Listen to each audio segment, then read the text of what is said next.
लेकिन बड़ी खबर इस बीच बता दें, अमेरिकी एनएसए का क्वाड मीटिंग पर बहुत बड़ा बयान सामने आया है। आपको बता दें, क्वाड मीटिंग से पहले चीन के लिए बड़ा मैसेज इसे माना जा रहा है। इंडो पैसिफिक के सभी अहम मुद्दों पर क्वाड में चर्चा। मुक्त और खुला इंडो पैसिफिक क्वाड का मकसद है। जैक सलिवन की तरफ से यह बड़ी बात कही गई है इस मुलाकात से ठीक पहले।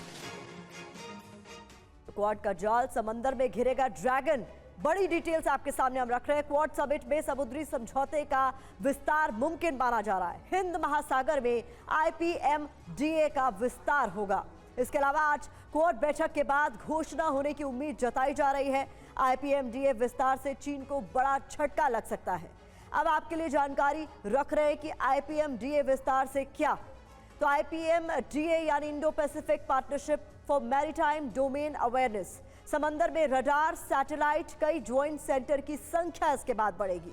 समुद्री गतिविधियों की रियल टाइम जानकारी मिल सकेगी। इसके अलावा काफी तेज, ज्यादा और सटीक जानकारी मिल सकेगी, इसलिए यह बहुत महत्वपूर्ण माना जा रहा है। चीनी जहाज, पनडुब्बियां, विमान वाहक की जानकारी मिल सकेगी। जासूसी नौकाओं की भी डिटेल्स मिल सकेंगी, इसलिए इसे बहुत महत्वपूर्ण माना जा रहा है। इसके अलावा महत्वपूर्ण डिटेल्स आपके सामने हम रख रहे हैं कि कब कब इससे पहले अमेरिका दौरे पर प्रधानमंत्री मोदी पहुंचे हैं और खास तौर पर मोदी बाइडेन की मुलाकात की एक एक डिटेल आपके सामने टीवी स्क्रीन पर है। सितंबर 2021 की अमेरिका की मुलाकात आपके सामने तस्वीरें हैं। अक्टूबर 2021 में इटली में मिले ये दोनों नेता।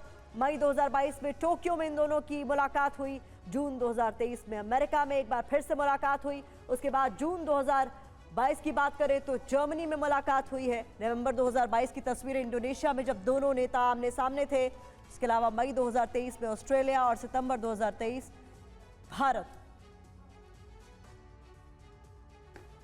तो 9वीं बार है अमिताभ जी जब प्रधानमंत्री मोदी अमेरिका का रुख कर रहे हैं, लेकिन क्वाड शिखर सम्मेलन में वो शिरकत करने वाले हैं। अमेरिका की रिक्वेस्ट पर ये भारत में न होकर इस बार अमेरिका में हो रहा है और खुद अपने होम टाउन में इनवाइट किया गया है प्रधानमंत्री मोदी को। कितना अहम?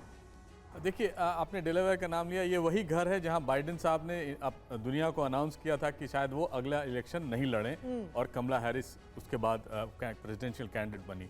लेकिन ये एक बहुत बड़ा मैसेजिंग है। मैसेजिंग ये भी है कि बाइडेन साहब ये जानते हैं कि ये उनका लास्ट समिट लेवल मीटिंग होगी शायद, और ये एक उनकी लेगेसी को वो दिखाना चाहते हैं कि उन्होंने क्वाड को एक समिट लेवल का फॉर्म दिया है।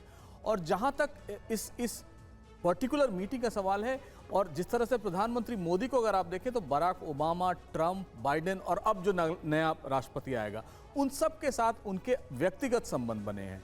तो अब इस समिट मीटिंग का ये भी एक मकसद होगा कि आगे आने वाले वर्षों में किस तरह पूरी जो भारत और यूएस की ट्रेजेक्ट्री है फॉरेन पॉलिसी की, उसको कैसे ट्रेस की जाए। और भारत इस दौरान रूस से थोड़ा सा अलग होकर अमेरिका के तरफ बढ़ा था, और लेकिन जो एक संतुलन था दोनों देशों के बीच, उसको वो बना के चला है। दोनों के साथ संबंध बनाए हैं। अमेरिका भी एक्सेप्ट करता है, रूस भी एक्सेप्ट करता है। तो ये लेगेसी जो है जो बाइडेन की है, जिन्होंने एक तरह से एक्सेप्ट किया है कि भारत वो एक बैलेंसिंग फोर्स है जो आगे आने वाले समय में दुनिया में एक महत्वपूर्ण कदम की तरह देखा जाएगा। लेकिन जिस तरह से political developments through out the world हम देख रहे हैं, जैसे रूस यूक्रेन का जिक्र आया, गजा का आया, और ताइवान का, खासकर साउथ चाइना। अमिताभ जी, मैं आपको माफी के साथ रोक रही हूं। इस वक्त एक बड़ी खबर आ रही है। दोनों नेताओं के बीच मुलाकात शुरू हो गई है। ये इस वक्त का सबसे बड़ा अपडेट है। प्रधानमंत्री मोदी और जो बाइडेन की द्विपक्षीय वार्ता शुरू हो चुकी है।